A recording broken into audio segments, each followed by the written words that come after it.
¿Qué tal, compañeros? Bienvenidos nuevamente al curso de Fundamentos Teóricos de las Ciencias Económicas. El día de hoy estaríamos continuando con el programa. Eh, ya vimos en los cursos anteriores un poquito de cómo se fue o cómo se prevé o cómo se considera que se fue dando el origen tanto del universo como del ser humano, cómo nosotros como seres humanos fuimos atravesando diferentes etapas. Y estuvimos viendo de cómo nos diferencia a nosotros de los animales el hecho de poder almacenar, compartir y crear nuevos conocimientos. Entonces, el día de hoy estaremos viendo el hombre como creador de la cultura. Iniciaremos por qué es la cultura, tratando de definir a qué se refiere la cultura.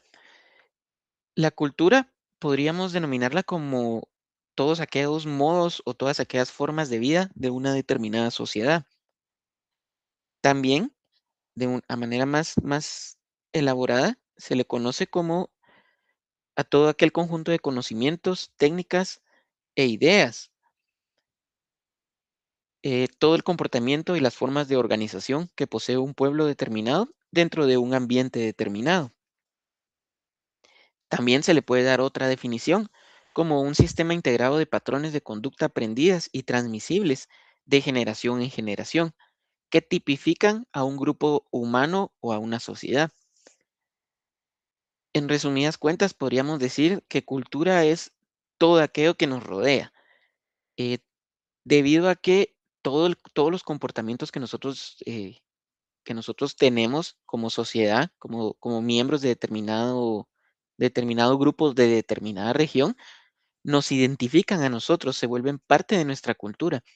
Entonces, es prácticamente todo eso. ¿Qué podríamos indicar que compone la cultura? La cultura está compuesta por todas aquellas costumbres, todo, les mencionaba, todo el comportamiento, todo lo habitual que nosotros hacemos en nuestro día a día, también tradiciones eh, a nivel regional o digámoslo como país. Todas las tradiciones que nosotros hacemos son parte de nuestra cultura, nos definen como cultura. También las formas de vida, todas las formas de vida que están en nuestro entorno. Y también la cultura pues engloba todos aquellos fenómenos sociales y psicológicos, como el decir, de repente, si ustedes lo han escuchado, seguramente tal vez sí, el famoso sáquenme de Latinoamérica, eso es algo que pertenece a nuestra cultura latinoamericana, a grandes rasgos. Entonces, la cultura, pues nuevamente les repito, representa las formas o modos de vida de una determinada sociedad, engloba todos esos aspectos. La sociedad la podemos definir como aquella agrupación natural o pactada de personas que constituyen una unidad distinta de cada uno de sus individuos, pero que poseen el fin de cumplir mediante la mutua cooperación todos o algunos de los fines de la vida. Y tenemos también el trabajo. El trabajo, pues, es aquel medio por el cual la sociedad mantiene su existencia física y la base de la cual emergen las más importantes relaciones entre individuos y hombres. Ya hemos desarrollado un poquito cada uno de estos conceptos. Ahora bien, tenemos diferentes tipos de cultura. Existe la cultura material, que esta está representada por todos aquellos objetos creados por el trabajo del hombre. Es básicamente todo lo que tenemos físico, que es remanente de los conocimientos que hemos ido adquiriendo a lo largo de la historia, pero pues que está ligada a determinado grupo social. En nuestro caso, podrían ser las ruinas de Tikal, los monolitos, todos esos vestigios que tenemos de civilizaciones anteriores forman parte de nuestra cultura y nos identifican como tal ante el resto del mundo. Existe también la cultura espiritual. La cultura espiritual, recordemos que no se refiere estrictamente a algo religioso, sino la cultura espiritual se refiere a todo aquello que no es tangible, todo aquello que no podemos tocar, como los conocimientos, la ciencia, las ideologías inclusive. Todo eso forma parte de nuestra cultura espiritual. Tenemos la cultura ideal, que se refiere a todas aquellas leyes, normas, estatutos sociales que nos indican el cómo deberíamos de vivir y comportarnos. La cultura ideal viene siendo como los buenos modales, si lo queremos ver así. Los buenos modales, el decir por favor, gracias, todas esas enseñanzas que nosotros tenemos forman parte de nuestra cultura ideal. Es la manera en la que a nosotros nos han enseñado o la manera en la que nosotros creemos que se da una mejor convivencia social. Y tenemos por aparte la cultura real. La cultura real es aquella expresión o manifestación de la cultura por parte de los habitantes o los miembros de una sociedad. La cultura real viene siendo la forma en la que nos comportamos eh, fuera de protocolos, si lo queremos ver de esa manera. La cultura real es la manera en la que nosotros somos realmente, sin necesidad de aplicar ciertos, ciertos requisitos de etiqueta y nada por el estilo. Es la forma en la que somos cotidianamente. Como ejemplos de la cultura material, como bien les mencionaba, pues son todos aquellos objetos tangibles que son productos del trabajo del hombre. Tenemos instrumentos que se han utilizado tanto en épocas antiguas como en épocas actuales, prendas de vestir, instrumentos cotidianos también, herramientas de fabricación que se utilizan en los procesos productivos y monumentos, como los que les mencionaba de las ruinas de Tikal y los monolitos y todas esas cuestiones. En tanto a cultura espiritual, pues se enmarca todos los conocimientos, pueden ser religiosos, científicos o inclusive empíricos que el hombre ha adquirido durante su trayectoria. Este tipo de cultura nos engloba todas las ciencias, los conocimientos, ideologías, inclusive la conciencia, la forma en la que nosotros la proyectamos, pasa a ser parte de la cultura espiritual. Respecto a la cultura ideal y la cultura real, pues lo que ya les había mencionado. La ideal pues está conformada por los ideales, estatutos, leyes, reglamentos y normas que dicta la sociedad. Podrían ser principios sociales. Estos nos señalan cómo debería de ser la conducta cultural dentro de nuestro entorno. Y la conducta real, pues es la manera en la que realmente proyectamos esa cultura, como nosotros somos fuera de ciertos protocolos que nos dicta la sociedad para una correcta convivencia. La cultura real pues está constituida por la forma en cómo los individuos que pertenecen a cierta sociedad se manifiestan de manera real, eh, manifiestan de manera real sus ideales y normas. Y existe también una conducta que denominamos cultural, que se refiere a todo el conducto de regularidades, similitudes, cosas que tenemos en común para la mayoría de los miembros que pertenecemos a cierta sociedad. Son normas de conducta que son asignadas o permitidas socialmente. Esto nos lleva a algo importante. La cultura como tal, pues debe ser aprendida y debe ser enseñada y requiere que existan procesos de educación y procesos de endocultura o enculturación. ¿Qué sería la educación? Pues la educación es aquel proceso que garantiza la transmisión de la cultura de generación en generación. Y la enculturación o la endocultura es un proceso progresivo de aprendizaje que los elementos que constituyen una cultura que se da de una generación a otra dentro de una misma sociedad. Viene siendo un proceso social que convierte a cada niño en miembro activo de una determinada cultura.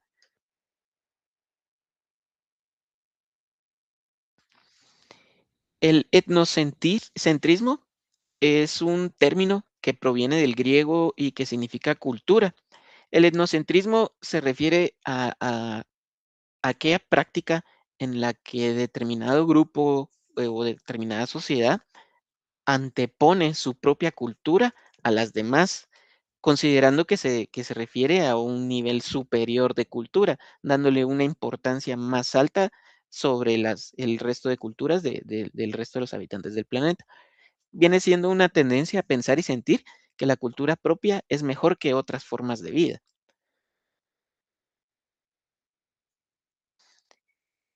Entonces, el etnocentrismo pues posee determinados rasgos. Uno de ellos se refiere a los culturales y que comprende todos aquellos hábitos de acción y los productos de las ideas y acciones de, de esta forma de pensar. Posee algunos rasgos universales también, y esto se refiere a que comprende las normas que corresponden a todos los miembros de una sociedad. se hallan generalmente en mayor proporción eh, en sociedades pequeñas y homogéneas, y son las que enlazan a la sociedad entera. Y existen algunos rasgos de especialidades.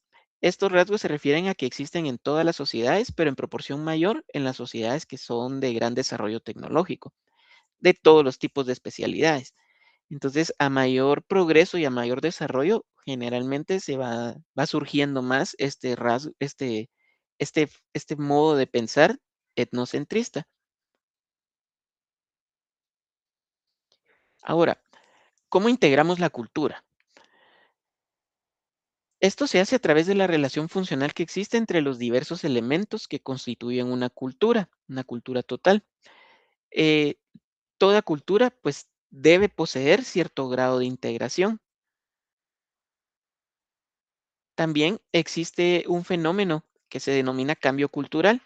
Esto pues es inseparable a la cultura, viene muy de la mano, debido a que al seguir el curso de desarrollo y cambio de culturas particulares de los diferentes grupos, se observa que la invención y la difusión, o sea, propagar y divulgar o dar a conocer los rasgos complejos, constituyen los mecanismos principales del progreso. El cambio cultural viene siendo el hecho de que pues por decirlo en términos modernos, a raíz de la globalización o bien de personas de diferente cultura que se integran a determinada región, se van produciendo cambios culturales. La cultura que esta persona lleva cimentada en sus conocimientos se puede, se puede propagar y se puede divulgar al resto de habitantes del área donde pasó a vivir esta persona que trae dichos conocimientos. Entonces, de esa manera, pues se van dando cambios en las conductas, cambios culturales en la conducta de las personas y se va produciendo ese fenómeno en que la cultura se va expandiendo no solo ya con ideales propios de una región, sino que se va alimentando de conocimientos de otras regiones. Estos cambios culturales, pues, se van dando a raíz de diferentes presiones. Una de ellas, pues, puede ser a través de las migraciones, como el ejemplo que yo les daba. Otra puede ser a través de inundaciones o sequías, o sea, cambios naturales. Eh, Esto, pues, debido a que algún desastre natural puede orientar a determinada población a tener que moverse y este movimiento, pues, puede provocar nuevas costumbres, lo que genera ya un cambio directamente en la cultura. También a raíz de epidemias se van propiciando cambios culturales. Lo podemos ver, el ejemplo más reciente es a través de la epidemia del COVID. Debido a la pandemia, se fueron dando diferentes cambios en nuestra forma del diario vivir. Ya no sé si ustedes lo hacen, pero ya existe una conducta diferente respecto a la sanitización de determinados alimentos. Ya se ve de otra manera la forma de poder evitar contagios y es algo que quedó ya sembrado y cimentado en nuestra cultura como tal. Y también a través de cambios al ambiente natural. Y el ambiente natural, pues, se refiere a todo nuestro entorno. Algún cambio o algo que saque, digamos, de la cotidianidad toda nuestra rutina, se puede considerar como un cambio natural en nuestro entorno. Entonces, todo eso, pues, va modificando y va afectando las formas en la que nosotros nos vamos comportando, lo que se refiere a la cultura. Entonces, les decía, la cultura, pues, no es algo que se trae, es algo que se debe asimilar. ¿Y cómo la debemos hacer? La cultura, pues, se debe hacer primero a través de un proceso activo. Tiene que ser un proceso dinámico y principalmente un proceso de interacción entre seres humanos o los miembros de la sociedad. Y esta asimilación, pues, llevará a la formación de las aptitudes que nos convierten específicamente en humanos. La diferenciación siempre entre los animales que les mencionábamos en las primeras unidades, que pues, no heredan o no trasladan ese conocimiento, en tanto los seres humanos que sí lo hacemos. Entonces, la asimilación de la cultura para nosotros los hombres, los seres humanos, es un proceso de reproducción. Reproducción de las aptitudes del individuo, de las propiedades históricamente formadas de la especie humana. A diferencia del animal que únicamente se limita a desarrollar su naturaleza, el hombre construye en forma activa su propia naturaleza. ¿Cuáles podrían ser las características para la asimilación de esta cultura? Primero, una de las características es de que esta asimilación crea en nosotros unas nuevas aptitudes. El conocer nuevas culturas va generando en nosotros nuevas aptitudes hacia esa cultura o hacia la propia. Nos prepara como seres humanos para desempeñar nuevos roles. El adquirir nuevos conocimientos pues nos da nuevas facultades y así sucesivamente hasta poder desempeñar nuevas funciones. Modifica el movimiento, eh, los movimientos e instintos naturales. También perfecciona nuestro lenguaje. El poder nosotros interactuar o el poder modificar nosotros o asimilar nuevas culturas también se va a ver reflejado en la forma en la que nos expresamos. Y por último, desarrolla el pensamiento. Principalmente, pues como habíamos visto, el conocimiento va formando nuevas conexiones neurológicas en nuestro cerebro, lo que va desarrollando nuestra manera de pensar y ver las cosas. ¿Cuáles serían algunas de las condiciones para asimilar esta cultura? Pues la primera condición es que se va creando en los órganos funcionales del cerebro. Se van dando nuevas formaciones, neoformaciones, a través del sustrato material de la cultura. También se hace a través de una herramienta, el objeto social del trabajo, en el que se han fijado las características del trabajo humano. Y la segunda condición es a través de la comunicación o la educación. Esta condición pues, se considera como un mecanismo exterior que utilizamos los seres humanos para divulgar la cultura entre nosotros. La comunicación y la educación. Pues las adquisiciones del desarrollo histórico de la humanidad no son sencillamente dadas a nosotros, sino que debemos asimilarlas. Y para eso debemos entrar en relación con los fenómenos del mundo por medio de otras personas. El progreso de la historia, pues sería imposible sin la transmisión activa de la cultura humana a las nuevas generaciones.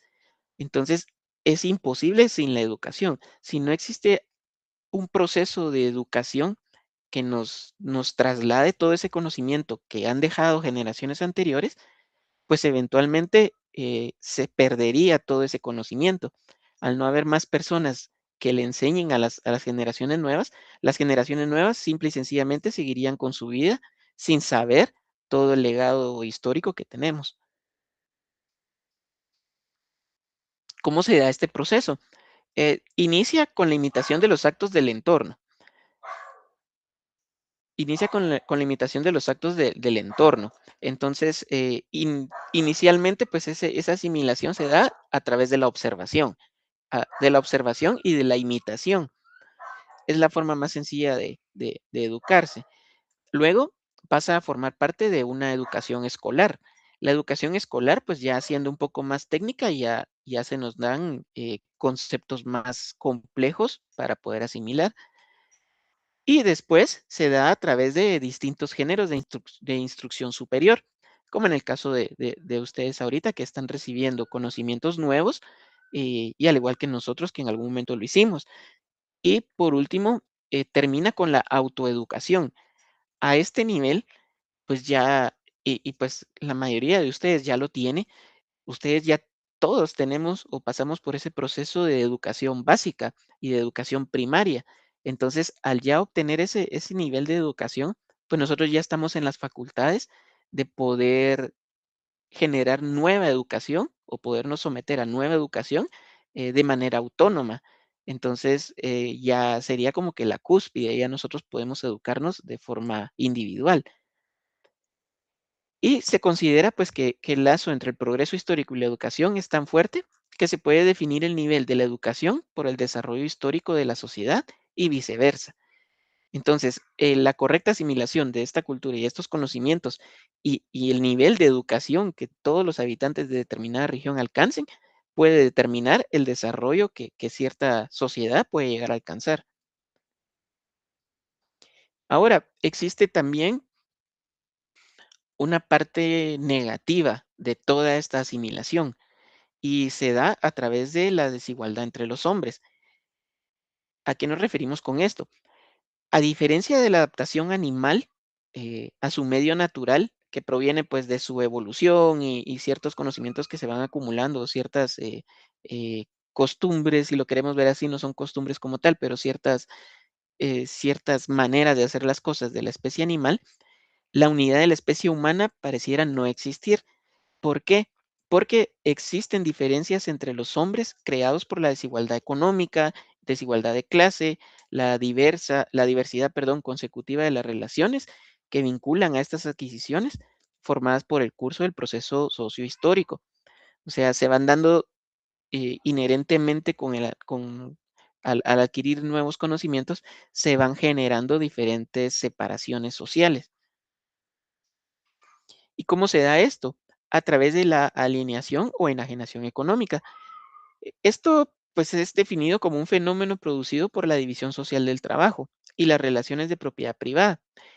Consiste la alineación o ajenación en la separación del producto del trabajo y la persona que lo produce. Uno de estas consecuencias la podríamos ver en la actividad global, ya que mientras esta actividad se hace más rica, o sea, mientras cada vez el mundo produce más y más cosas, más y más bienes, y de forma más diversificada, el individuo como tal, la actividad que tenemos como individuo se va volviendo cada vez más limitada. Y, pues, hasta cierto punto, esto puede llegar a empobrecer al individuo, en lugar pues, darle más comodidades y facilidades. También existe una concentración de la cultura espiritual. Pues, la cultura espiritual, principalmente refiriéndonos al conocimiento, eh, existe cierta concentración, debido a que solo una minoría de la población dispone del tiempo y de los medios para enriquecer sus conocimientos culturales. En- y una minoría dominante también posee los medios de producción, así como la producción y la difusión de la cultura espiritual. Siempre existe pues conocimiento al que no todos podemos acceder y existe cierto grupo social que se encarga de mantener esos conocimientos bajo reserva. También pues la mayoría de la población debemos conformarnos con el mínimo desarrollo cultural que nos ha sido impuestos. Existen ciertas limitantes que se van dando pues a raíz de estos grupos sociales predominantes, ciertas limitantes que se nos van dando a nosotros para que no logremos alcanzar un nivel de desarrollo elevado. Podemos decir entonces que la concentración de la cultura y su apartamiento del hombre se han producido no solo en la historia de determinados países, sino que además, tristemente, es un fenómeno que se ha dado en la historia de la humanidad en general.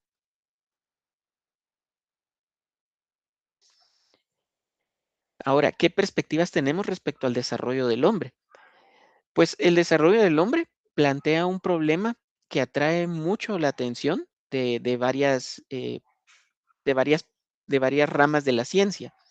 Una de ellas es la antropología, también la psicología y la sociología. La sociología debido a algunas implicaciones que posee este desarrollo. Para resolver los problemas que pueden venir de la mano junto con el desarrollo del hombre o cómo se evalúa este, pues se acude principalmente a las concepciones biológicas y sociohistóricas.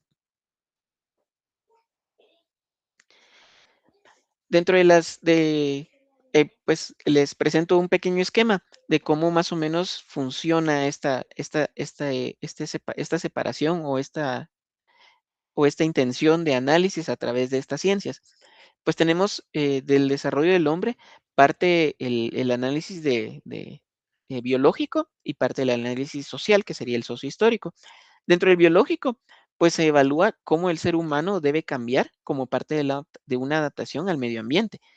Y también se evalúa el cómo el desarrollo del hombre pues está sujeto a diferentes cambios biológicos, como nuestra morfología o nuestra anatomía puede influir en todo el desarrollo. Y desde el punto de vista social, pues se evalúa cómo el ser humano y su desarrollo están sujetos al avance social y también cómo el desarrollo social determina nuestra evolución como especie.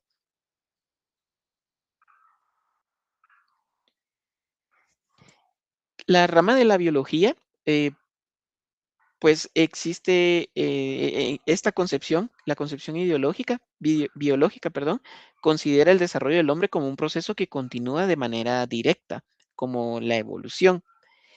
Existe esta rama de la biología que considera que aún existen posibilidades de un cambio morfológico en nosotros los seres humanos y que estamos todavía sujetos a sufrir cambios evolutivos debido a esto.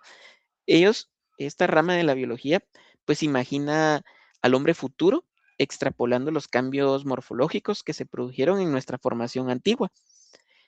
Ellos pues imaginan que en determinado momento existirá un cambio evolutivo en el hombre que nos hará, eh, que propiciará en nosotros cambios en nuestro cuerpo,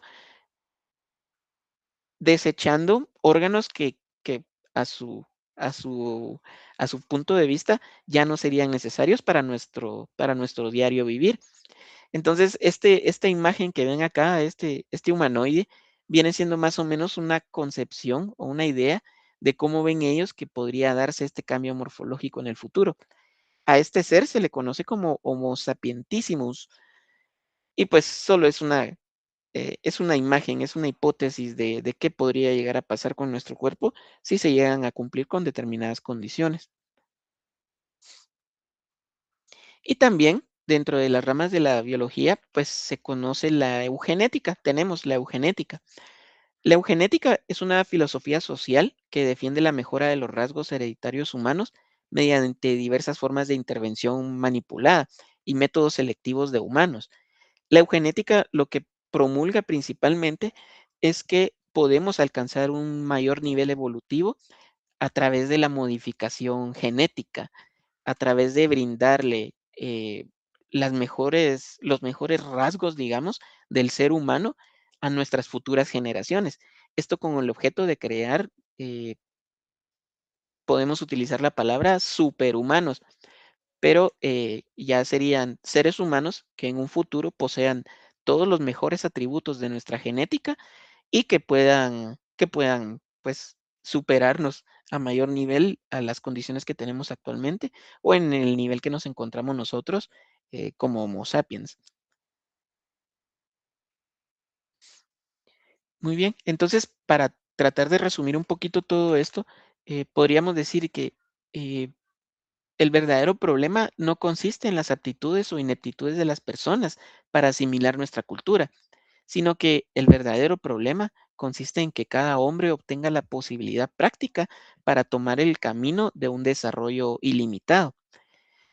Sin embargo, y tristemente, esto sería solamente posible en condiciones que puedan realmente liberar a los hombres de la carga de la necesidad material, de no tenernos limitados o no tenernos sujetos a la idea de obtener más bienes materiales, sino que de suprimir principalmente la división entre el trabajo manual y el intelectual, y también de crear un sistema de enseñanza que asegure nuestro desarrollo de forma multilateral y de forma principalmente armoniosa.